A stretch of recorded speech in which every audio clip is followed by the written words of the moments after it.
بغل میں کے بال بعض اوقات آستینوں میں سے باہر نکلنے لگ جاتے، زیر ناف کی بال بعض لوگ صفائی نہیں کرتے تو وہ بھی پائچوں کے نیچے تک پہنچ جاتے۔ تو ایسے لوگوں کے بارے میں شریعت کا حکم کیا ہے؟ خالی ایک طرفہ آپ نے بات کی عورتوں کے بارے میں، پھر ایسے مرد، ان کو بھی تو صاف ستھرا رہنا چاہیے، کیونکہ عورتیں بھی چاہتی ہے کہ ان کے مرد بالکل صاف ستھرے رہے، پاک رہے، صاف رہے۔ اور بعض مردوں کے باڈی پر، سینے پر بہت زیادہ بال ہوتے ہیں، بعض عورتوں کو ان سے بھی کراہیت ہوتی ہے۔ تو آپ اس کے بارے میں بھی تھوڑی سی روشنی ڈالیے، اس لیے کہ ہمارے محمد ایوب صاحب جو ہے وہ میرے ہر بیان کو سینکڑوں لوگوں تک پہنچاتے ہیں ماشاءاللہ ساؤتھ افریقہ کے اندر، اور بہت سے گروپس میں وہ ڈالتے ہیں۔ تو ان کو کسی مستورات نے یہ پوچھا، اس لیے انہوں نے مجھ سے یہ مسئلہ دریافت کیا۔ ہمارے محمد ایوب صاحب جن مستورات نے آپ سے یہ سوال پوچھا تھا، میں نے ان کا جواب دیکھا ہوں۔ مولانا خالد سیف اللہ رحمانی نے کتاب الفتاویٰ کی آخری جلد میں بہترین انداز کے اندر اس کا جواب لکھا ہے۔ حضرت نے یہ لکھا ہے کہ دیکھو، مرد کے لیے تو زیر ناف کے بال بہتر یہ ہے کہ وہ ہر ہفتے اس کی صفائی کرے، ہر جمعہ کو وہ اپنے زیر ناف کے بالوں کی صفائی کیا کرے، اور اگر وہ ہفتے میں نہیں کرتا ہے تو کم سے کم 15 دن میں، مہینے میں ضرور کر لے، لیکن 40 دن کے بعد اگر وہ کرتا ہے تو وہ گنہگار ہوگا، اس لیے کہ 40 دن سے اوپر اس کی کوئی حد نہیں ہے۔ جو ایسے بہت سارے مرد جو گندے میلے کچیلے رہتے ہیں، جن کو کچھ خیال نہیں ہوتا ہے، تو ایسوں کی ذمہ داری بنتی ہے کہ وہ بھی اپنے زیر ناف کے بال وغیرہ بالکل صاف ستھرے رکھے، بغل کے بالوں کی بھی ہر جمعہ کو صفائی کرے، یا کم سے کم 15 دن میں ایک مرتبہ، ان کو بھی زیادہ بڑھنے نہ دے۔ اور آپ کا اگلا جو سوال تھا سینے کے بالوں کے بارے میں، تو مولانا خالد صاحب نے لکھا ہے کہ فقہا اس کو خلاف ادب سمجھتے ہیں۔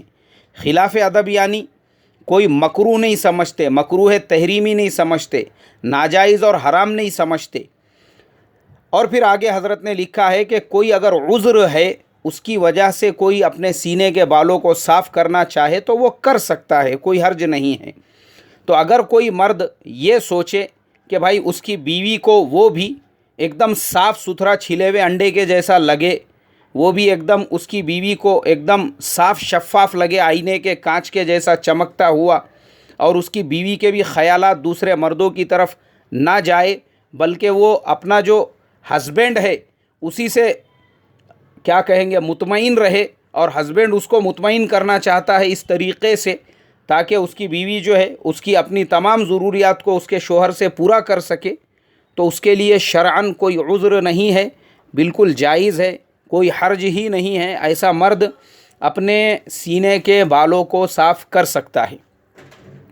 اس کے بعد میں جو اگلا سوال ہے، یہ کشمیر سے ہماری ایک مسلمان بہن ہے، ماشاءاللہ یہ گورنمنٹ آفیسر ہے، کلاس 2 کی پوسٹ پر ہے، اور ماشاءاللہ گورنمنٹ آفیسر ہونے کے باوجود، کلاس 2 کی پوسٹ پر ہونے کے باوجود، یہ ہمارا اصلاح معاشرہ کا سبق، جمعہ کے سیرت کا بیان، مسائل وغیرہ بہت ہی اہتمام سے سنتی ہے، اور بہت سارے مسائل وغیرہ بھی وہ مجھ سے دریافت کرتے رہتی ہے، پوچھتے رہتی ہے۔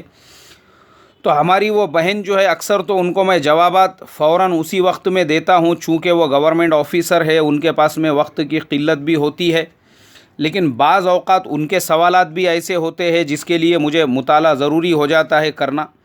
تو ابھی جو ان کا لاسٹ جو سوال آیا ہوا ہے میرے پاس میں، وہ یہ ہے کہ مولانا وہ 7 لوگ کون ہیں جو قیامت کے دن اللہ تبارک و تعالیٰ کے عرش کے سائے میں ہوں گے؟